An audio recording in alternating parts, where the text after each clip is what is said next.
Welcome to Talk About Tatooine. I'm Andrew. I'm Nathan. And we are twin brothers, here to bring you what's new in nerddom and give colorful commentary on our favorite subjects. Welcome to our cantina, grab a drink, and settle in as we set course for realities beyond our own. My beanie needs to be readjusted. Love it. Welcome to episode 51, everybody. Today's recording date is November 11th. Today we're going to be discussing Loki Season 2, but first we're going to start with our starter questions. Make sure to stick around. We might have some news at the end of the episode as well. Andrew, go ahead and hit us with our opening questions. What is your favorite Marvel Snap card right now? Right now? Maximus, for sure. I love the costume power split. Really? Dude, 3-7 is so good. It's so hard to beat. Like, there's so many locations, especially like at the end of the game. You play this on turn 5 or 6. It doesn't really matter if they gain extra cards. Like, you don't always have to play at turn 3. But man, hitting them with like a 3-7 and then following it up with like a Silver Surfer over, again, I'm playing like Wong Silver Surfer right now. Gotcha. And so this card puts some serious power down on the field really, really quick. You're right. I am maining the Hella discard. So my entire deck is based on like drawing the right cards. I run Magic and Crystal in that deck. So there's only one card I don't draw the entire game. So I almost always can get that combo to go off. So if somebody plays Maximus against me, I snap. But I mean, again, I'm playing that as like, that's like a pretty good counter. I will say this deck doesn't do well against the Hella discard. If I start to see those discard archetypes coming out, I'm not letting them take me for extra cubes. I'm usually retreating. All right, before we get into today's main discussion, huge thanks to our top patrons, Mike and Isaac. Guys, we are so thankful for you. Thank you guys for always being there and listening and supporting. Remember, guys, for just $5 a month, you can support us here on Talk About Tatooine, so we can do more awesome things like giveaways, game servers, higher quality content. Thank you again so much from the bottom of our hearts. And with that, let's get into the show. We haven't had to run a spoiler warning in quite a while, but we are actually, instead of breaking the season up into different episodes and then like we're covering like an episode or 2 or 3 every single time, we're actually going to be talking about the entirety of season 2 of Loki. So if you have not watched it, we are spoiling literally all of it. So now is your time to get out. So just keep that in mind. That being said, if you guys are hanging around, make sure to comment and subscribe if you're watching on YouTube. Follow us on Anchor, Spotify, or Apple Podcasts, or Google Podcasts, all those different places. Really helps the podcast, really helps us grow in a lot of different areas. We're going to dive right into it. So where we left off in season 1 of Loki, we see everyone's favorite villain get his entire life turned around. He was a prisoner, then he got away, only to be immediately snagged again by the TVA. Throughout the series, Loki and Mobius discovered that the TVA has some interesting and devastating secrets. After running into a variant of Loki, aka Sylvie, she can get it, aka Enchantress, they are able to disrupt the workings of the TVA. Discover that He Who Remains is proxying control of the TVA via robots, and He Who Remains, King the Conqueror, is eventually killed at the end of the season. That's where our series picks off. We're going to start us off with a rating 1 out of 10. Andrew, go ahead and begin. I gave season 2 a 9 out of 10. This is probably one of my favorite seasons of a Marvel show ever. I really, really liked it. And it really gave me the same vibes as The Prisoner of Azkaban, where you like saw the story unfolding and you saw things happening and you're like, wait, how did that happen? Wait, how did that happen? And then you realized, oh, like that's the kind of time travel I can get behind. I really, really liked Loki learning to like master time slipping. We saw where all the other variants of these different characters came from. And it just, I don't know. I really enjoyed the whole thing. And without spoiling too much, I really liked the way they dealt with time travel in this. Absolutely. So I gave this an 8 out of 10. That's mostly docking points because of time travel. You guys know on the podcast, I don't like time travel that much. It brings up so many issues with like the plot, and sometimes it can just be lazy, but I actually don't think that's what happened here. For sure. Agreed. I think they did a really good job keeping the continuity of the story going. There wasn't really too many times where I was like, I wonder what time he's in. They anticipated the questions of the viewers very, very quickly and basically answered them right away. There was a couple of times where I was actually thinking of the question like, hey, what if this happens? And then one of the characters would literally ask that question verbatim. And they're like, okay, so they spent some time in focus groups, like letting people watch these and like having them ask questions like, hey, what do you think of this? Or what natural questions are going to be propagated by this? And they answered those right away. For sure. And when they were working on, for example, like in one instance, Loki and Obi are having a conversation. And because he's having a conversation in the past and now Obi and Mobius are talking in the future, they're like, he's like remembering everything because it's happening. Those two conversations are happening parallel to each other, but at different times. Right. And so it's basically just like constantly updating the future conversation. And that was really easy to follow, whether or not like we think it's true. It's like, it doesn't matter. They're using magic. They're like time traveling, stuff like that. None of that's actually possible. I felt like it was fairly easy to stay immersed in the plot without me getting hung up on my normal issues with time travel. So 8 out of 10 for me. That is a 8.5 mutual score from the both of us. So I think season 2 Loki did pretty well. Yeah, for sure it did. And there's a lot of favorite moments. Speaking of favorite moments, why don't you hit us with some of yours? Probably one of my favorite parts of season 2 was I thought they were actually going to split this into like 2 separate climaxes. I thought they were going to have a rising action and climax and drop in episodes 1, 2, 3, and then 4, 5, 6 respectively. I thought they were going to solve the loom issue in episode 3. I really felt like that's where they were leaning. And then they move into then I thought like season or episodes 4, 5, and 6, we're going to deal with them dealing with Renslayer and Miss Minutes basically being on the loose for the remainder of the season. And so like the fact that they were like, nope. And they just Miss Minutes basically got her head digitally guillotined essentially. And then Renslayer got pruned. I was not expecting it. So I really, really liked that. And overall, I actually did really like how the series finished because they were building up to Loki. I thought he was I thought he was going to go insane. Yeah. Mm-hmm. I thought there were so many things that were going to happen that I was like, oh, this could happen, this could happen, this could happen. And none of it did end up happening. And I love being wrong. That means my expectations were subverted. And I was really excited about it. So overall, I think just how they played the rising actions. And I think this is going to set future Marvel content with Kang the Conqueror as the big bad. I think they're doing a good job at setting this up. That other content in the Marvel universe has done a very poor job at handling Kang the Conqueror. Yeah, I totally agree. I really liked that point you made about expectations being subverted and not really knowing what's going to happen next, because that's how I felt the entire time. I was like, I don't know what's going to happen next. I was like, okay, this thing happened. Okay, now it seems like Renslayer is set up to be the big bad. Oh, she's pruned. Okay. This show basically didn't have a primary antagonist the entire season. It had a problem that needed solving, but that problem was not a person per se. Because basically the entire time, He Who Remains was dead. And that's sort of why all of this was happening. It the entire season was just the ramifications of season 1.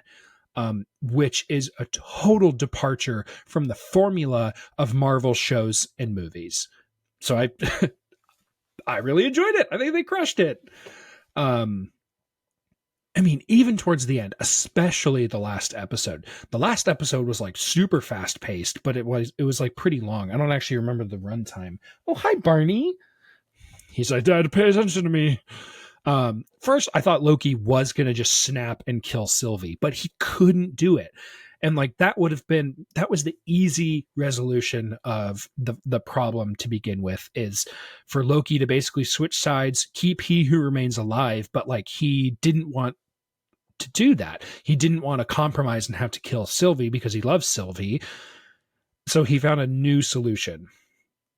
Then I thought Loki was going to go insane when he spends literal centuries learning physics and quantum mechanics. And he somehow kept it together. And you can see he's he's barely holding it together. And then finally, I thought they had really lost when Timely explains how you can't account for infinite growth. At that point, I was like, I don't know what's going to happen. And I think what really, really sold this for me is in most movies, and in the Marvel specifically, we have this overarching narrative that says time travel can solve all problems, right? And this was time travel cannot solve this problem. And I think that's what I really liked, is okay, now we have to We have to get outside the box and we've got to figure something out. And the ending of Loki basically becoming a newer version, a different version of He Who Remains. He's not pruning timelines. He's just holding them all together because he like ascends to this like next level of godhood, being able to like control time and all this stuff. That's an incredibly powerful set of abilities. And he doesn't immediately go bananas. He's like, "Oh, I can finally conquer the known universe with this." He's like, "No, I have to save the known universe because I know that's what needs to happen." It is his glorious purpose. It's his glorious purpose. I was super excited about that. And then this basically positions us so like this is going to transition pretty nicely into what we think is going to happen next. So essentially, Sylvie is the new Loki because Loki is now he is sitting on his stone throne, his time throne, essentially, and he is holding everything together. It's very reminiscent of like Atlas's burden to hold up the earth, kind of a thing. But he's not like grimacing while he's there. He has like a faint smile to his face because he found and made the right choice, and like that's like the penultimate arc of Loki. But at the same time, we're like, hey, who's going to fill this role of the God of Mischief? Like, who's going to come in next? And I think that's actually going to be like Sylvie. Overall, I'm not entirely sure how this is going to work with like Kang the Conqueror, but I think moving forward, I think Loki's done in the MCU. I 100% agree. I think I I don't think he's going to come back, and I think Sylvie is going to be his placeholder for the rest of this. And I'm actually super okay with that. I think he finished on a excellent character redemption arc. Yeah, I tend to completely agree. I think Loki is really done. I think I'm a little shocked because Loki had at one point a very tragic ending, and that truly was an ending, but then his variant actually really still has a tragic ending, but for a good reason. Like Loki is basically giving up his autonomy to save all of these timelines, and I think that's that's a character development and redemption arc we just haven't seen. I truly don't know what's going to happen next. So I have a clarifying question that I want to throw out there: is the multiverse, so parallel universes and parallel realities, is that the same thing as parallel timelines?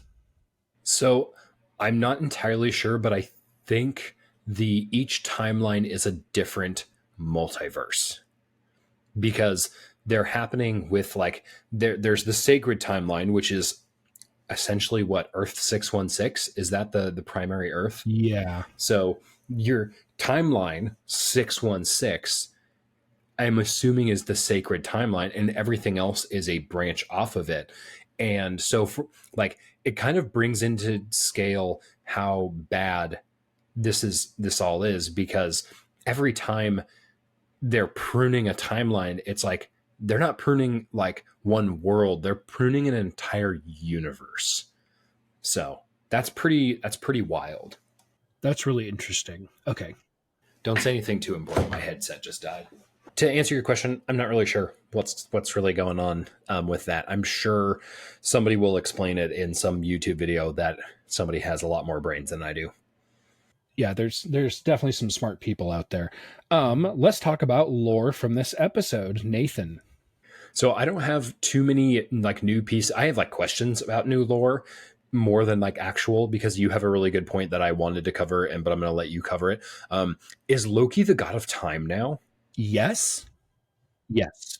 Because to call him the god of mischief is not accurate anymore. It's not accurate anymore, and it's not really doesn't fit his ending. So he's got big Emperor of Mankind vibes from 40K. I'm really digging that. He is stuck on his throne, holding everything together, very similar to that. So I actually think that's like pretty cool. I'm just curious to see if they're going to give. And it's literally a golden throne. Yeah, I'm curious to see if Loki's just going to get a new title. Other than that, I'm not.